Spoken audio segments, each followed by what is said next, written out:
नमस्कार मंडळी, मी संगीता. मी आज तुम्हाला साबुदाणा वडा करून दाखवणार आहे. हा साबुदाणा वडा तेलात न फुटता कसा करायचा यासाठी काही मी तुम्हाला टिप्स सांगणार आहे. बघा, आपला साबुदाणा वडा किती मस्त तयार झालेला आहे. चला तर मग साबुदाणा वडा कसा करायचा ते बघूया. मी 1 कप इथे साबुदाणा घेतला आहे. आपला नॉर्मल साबुदाणा घेतलेला आहे. तुम्ही तुमच्या आवश्यकतेनुसार हा साबुदाणा घ्यायचा आहे. कमी जास्त तुम्हाला हवा तेवढा घेऊ शकता. हा साबुदाणा स्वच्छ धुवून घ्यायचा आहे. मी हा साबुदाणा 2 वेळा चांगला धुवून घेतलेला आहे आणि यातलं पाणी सगळं आपल्याला काढून टाकायचं आहे. हे बघा, अगदी पाणी यात नाही आहे. आता आपल्याला यात पाणी किती घालायचं आहे, तर पाणी अगदी साबुदाणा भिजेल इतकंच पाणी घालायचं आहे आपल्याला. जास्त पाणी घालायचं नाही. पाणी जास्त झालं तर आपले साबुदाणा वडा तेलात फुटतात. त्यामुळे आपल्याला अगदी तो फुगेल इतकंच पाणी घालायचं आहे. म्हणजे मी इथे अगदी 4 चमचे पाणी त्यात घातलेलं आहे. म्हणजे अगदी फुगण्यापुरतं पाणी आपल्याला त्यात घालायचं आहे. आणि हा साबुदाणा आपल्याला 2 ते 3 तासासाठी भिजत टाकायचा आहे. एवढा कप भरून मी साबुदाणा घेतलेला आहे. हे बघा, आपला साबुदाणा आता 3 ते 4 तासानंतर छान भिजलेला आहे. हे बघा, अगदी मोत्याच्या दाण्यासारखा हा साबुदाणा आपला भिजलेला आहे. चिकट नाही, काही नाही, आणि मस्त हा भिजलेला आहे. मी तुम्हाला दाबून दाखवते. हे बघा, अगदी मस्त हा साबुदाणा भिजलेला आहे. आता हा साबुदाणा आपल्याला एका ताटात काढून घ्यायचा आहे. हा आता आपल्याला छान मळून घ्यायचा आहे हाताने. हे बघा, आधी तो एकजीव करून घ्यायचा आहे आणि छान हाताने रगडून रगडून त्याला मऊ करायचा आहे. हाताच्या पंजाने त्याला घासून घासून घासून आपल्याला मऊ करून घ्यायचा आहे. जवळजवळ 5 मिनटं हा छान मऊ करून घ्यायचा आहे आपल्याला. अख्खे साबुदाणे राहिले तर ते फुटण्याची शक्यता असते. आता याच 1 कपाच्या मापाने मी 1 कप यात उकडलेला बटाटा टाकणार आहे. मग तुम्ही 1 घेऊ शकता, 2 घेऊ शकता, पण त्याच मापाने त्याच कपाने मी उकडलेला बटाटा घेतलेला आहे. हा सुद्धा छान आपल्याला मऊ करून घ्यायचा आहे आणि मळून घ्यायचं आहे. त्यातच मी 1 कप शेंगदाण्याचा कूट घेतलेला आहे. म्हणजे तो बारीक नसावा, जास्त जाडसरच मी कूट घेतलेला आहे.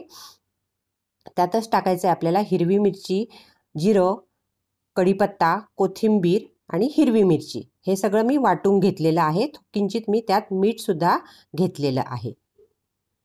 हे सगळं छान आता आपल्याला कालवून घ्यायचं आहे. तुम्ही कढीपत्ता आणि कोथिंबीर खात नसाल तर ते स्किप केलं तरी चालेल. त्यात आपल्याला थोडंसं मीठ घातलेलं आहे. मी वाटणातसुद्धा थोडंसं मीठ घेतलेलं आहे. आणि हे सगळं छान कालवून घ्यायचं आहे आपल्याला. त्यातच आपल्याला टाकायचं आहे थोडंसं तिखट.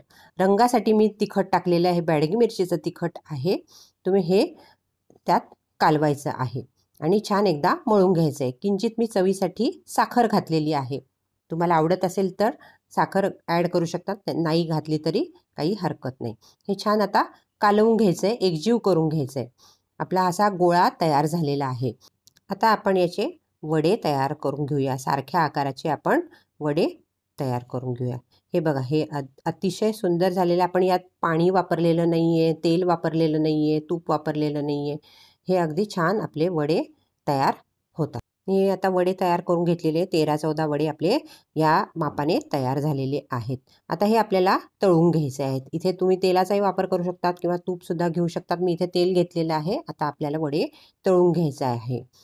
मी मीडियम गरम तेल केलेलं आहे. खूप आपल्याला गरम तेल करायचं नाही आहे, कारण वडे वरून होतात पण आतनं कच्चे राहतात. म्हणून आपण मीडियम तेल गरम केलेलं आहे आणि एक एक वडा आपण सोडलेला आहे.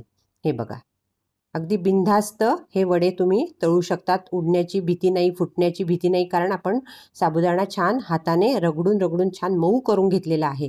त्यामुळे एकही वडा फुटत नाही. आता मस्त आपण तळून घेऊया. हे बघा, कसे मस्त टम्म झालेत बघा वडे, सुंदर झाले. आणि तळायची घाई करू नका, कारण घाई केली की मग आतून कच्चे राहतात. 3 ते 4 मिनटं आपल्याला हे वडे मस्त खमंग तळून घ्यायचे आहेत. आपले वडे तळून झालेले आहेत. मी काढून घेते आहे. आता दुसरे वडे टाकूया आपण. हे बघा, हे मी वडे टाकलेले आहे. हे सुद्धा आपण तळून घेऊया. याबरोबर आपल्याला शेंगदाण्याची चटणीसुद्धा छान लागते. याबरोबर दह्याबरोबर सुद्धा छान लागतात. शेंगदाण्याची चटणी म्हणजे शेंगदाणे भाजून घ्यायचे, हिरवी मिरची भाजून घ्यायची, जिरं, कढीपत्ता, कोथिंबीर, मीठ, साखर अशी सुद्धा तुम्ही चटणी करू शकतात. किंवा खोबऱ्याची सुद्धा चटणी तुम्ही करू शकतात.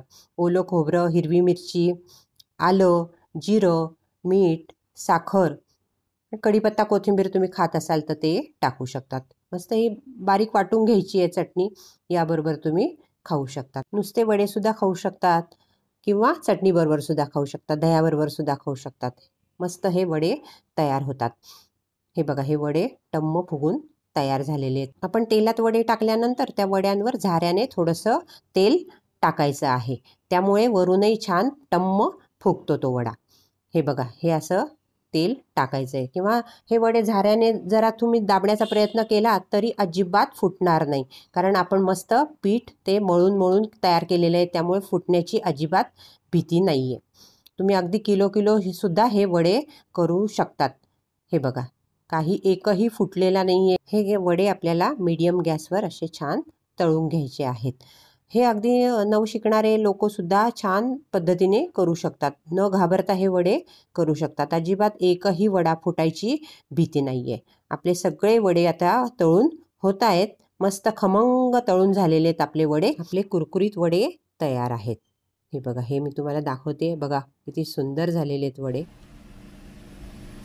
मस्त वडे आपले तयार होतात आणि टम्म फुगलेले वडे तयार झाले. मी तुम्हाला एक फोडून दाखवते. हे बघा, हे किती मस्त झाले आहेत वडे.